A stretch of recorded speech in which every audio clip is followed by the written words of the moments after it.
I'm very lucky to be joined on the show today by the National Housing Crisis Reporter for the Economic Hardship Reporting Project, Lori Yearwood. Welcome to the Damage Report. Nice to meet you. Nice to be here. Thank you.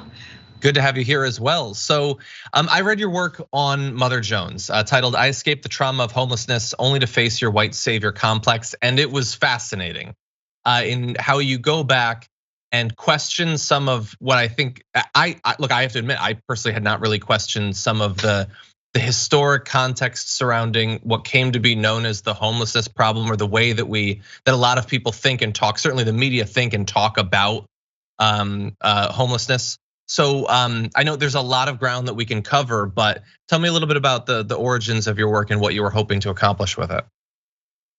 Well, I've been writing about my own collapse into homelessness for quite some time, and I was trying to, in the years of my work, get the point across that many of the assumptions and projections that people have about the homeless are erroneous, and it wasn't sticking very well. I felt like I was really going against the grain, and my editor at MotherJones reached out to me, and he's listened to my story, and he said, a lot of what you are experiencing is like the perfect experimental scientific as it model for what was created to happen based on history. Like, this is what we are set up, that's the construct. And so he did some research, I did some research, and we found these amazing papers back in the early 80s when homelessness began to gain a lot of national attention. And we learned from sociologists and researchers that they were actually in a quandary about the creation of quote unquote homelessness. And it was a political reaction and to Reagan cuts, to conservative cuts, but it also, in that reaction, created a lot of erroneous assumptions and projections about the homeless. It was as if a new class of people was created. And so I wrote about the creation of that new class. Okay, there's already like three things I want to ask about. Before we get to the creation that you're talking about there, you alluded to this came about as a result of realizing that your previous attempts to get people to understand things weren't really working. What are some of those things that you had tried to educate people about that hadn't been able to stick prior to the more recent work? Well, the assumption with homeless people is that the reason they are homeless is because they've done something wrong. And they generally, those wrongdoings fall into the category of either being a drug addict or, and I say wrongdoings in quotes, right? Like, so either they're a drug addict or they're crazy or, and that's a quote, or they are lazy. And in my own story of collapse, I was trying to show how I didn't fit into any of those categories and that we needed to look at why those assumptions about me were being made. And it turns out that I am, although in some ways I'm an anomaly because I was a reporter before I fell into homelessness and I'm a reporter again, that makes me unique in my perspective. But in many ways, my story is shared by hundreds of thousands of people. And when I would try to say it in a not very, in an anecdotal way, and it wasn't being heard because the assumptions and projections are so strong. So I want to ask you something about this, but it might have some overlap with what you said about the creation of this construct.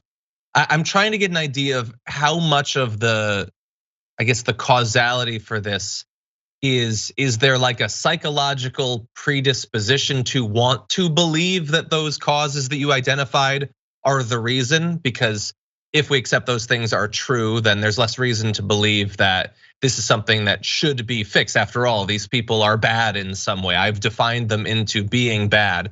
Or is this a product of the way that the media has covered it, and thus the way that people have consumed information about this for a long time? How do you think this construct you talked about was created? So I think it's a confluence of many things. It's about classism. It's about this idea in our society that we've had forever, that we've carried over from Elizabethan times, that to give benefits the giver and puts the giver in a higher construct than the receiver. So in the receiving, the receiver is necessarily, because of that paradigm that they're supposedly have to accept in order to get basic needs met, that they're inherently not as good as the person who is doing the giving, and they must be meek to receive, and they must not be angry, right? And they must be passive. So if you don't accept that construct, then you're less likely to receive. And the reason this is when all those government cuts went through in the 80s, and that was a slow buildup in terms of lack of housing, wages not going up, racial barriers for many with redlining. And when all of that came together and people couldn't get what they needed just to have a roof over their head, and the construct went to like private charities giving, and people were needing to decide, okay, who's worthy of receiving and who is not, then it's very ubiquitous. It's like the air we breathe, right? And I think people do this without even realizing it. And there's, in addition to all of that, the fact that people who are unhoused and who are so marginalized are not given a voice in any of this. They just, are put in the position of having to fit a certain construct in order to receive. Okay. They have no, yeah. I see what you're saying, and I can definitely see at the individual level that manifesting, but you're also pointing out how that has over time infected sort of the societal response, like the actual what programs we still have remaining. Do you have, either advice or like sort of a roadmap to how we can rethink some of this, like how in terms of the government response as individuals, and even like, so I have a show. So how can I help to be a part of like rethinking this or casting this in a different way that might be more beneficial? You versus a government program. Sure, I'm interested in how if you think how both could change potentially. So government programs are very about pathologizing the person in need and going through certain criteria about their need, and then personalizing that, and then monitoring the giving of whatever is needed.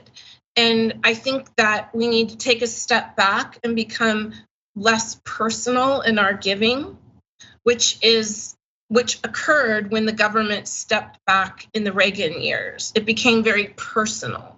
So we need to depersonalize it. That's one of the biggest things that we can do, so that people don't have to fit, any kind of construct that's demeaning and actually then works to keep them oppressed. Mm-hmm. And personally, I think it's about trauma awareness and realizing that people who are in these situations are extremely traumatized. And so we need, in our interactions in trying to help, we need to take that into account. And that takes away a lot of the blame and the judgment about the situation they're in. So instead of seeing somebody, for example, on the street, huddled up on a cardboard box and blaming them for not having a job, a trauma-aware perspective would ask, what happened to that person? And how can we empower them slowly or quickly out of that situation? And that takes a commitment. Okay. And I'm assuming, as you've alluded to, and it is in the writing, that I think some people might think, well, then the goal is get a person a job interview or get them housing, and then that's good. They're done with that condition. But you're implying that that is not actually where it ends, that the trauma, the oppression can continue even after these sort of artificial finish lines.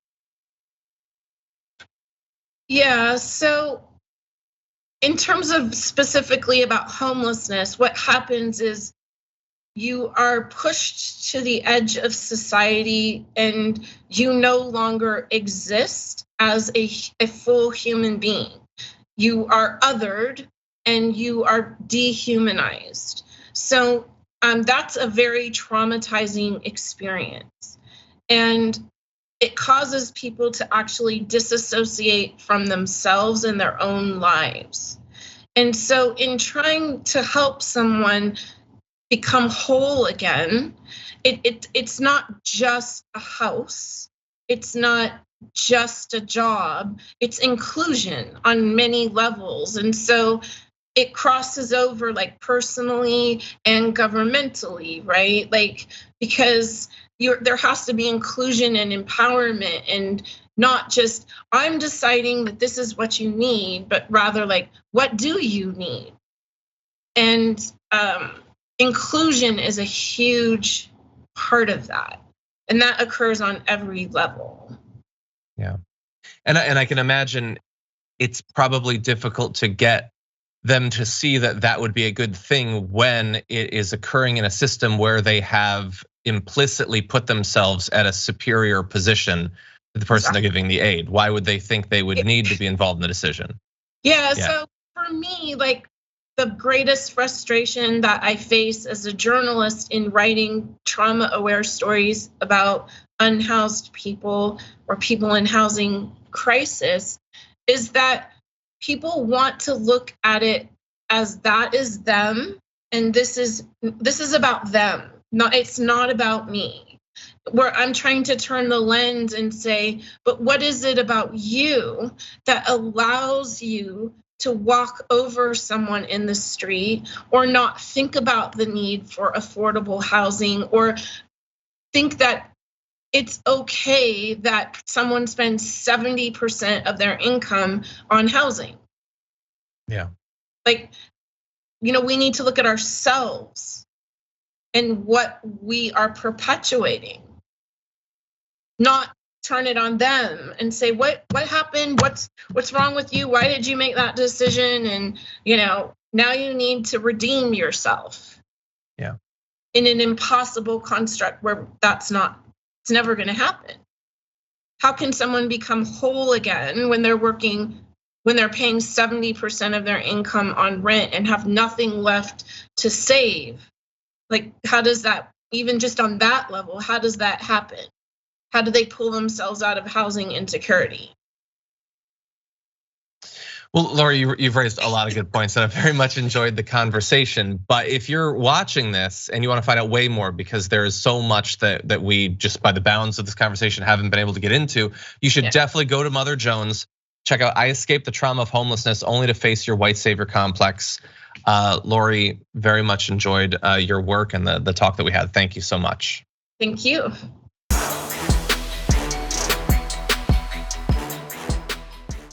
Check out the Damage Report podcast each day, wherever you get your podcasts, whether Pocket Casts or Stitcher or iTunes. You can join me as I give you the news and stories you want, with a range of co-hosts and interview guests jumping in on the fun each day. Again, that's the Damage Report, wherever you get your podcasts. And if you get them at iTunes, don't forget to rate and review. Sometimes I'll read them live on the show.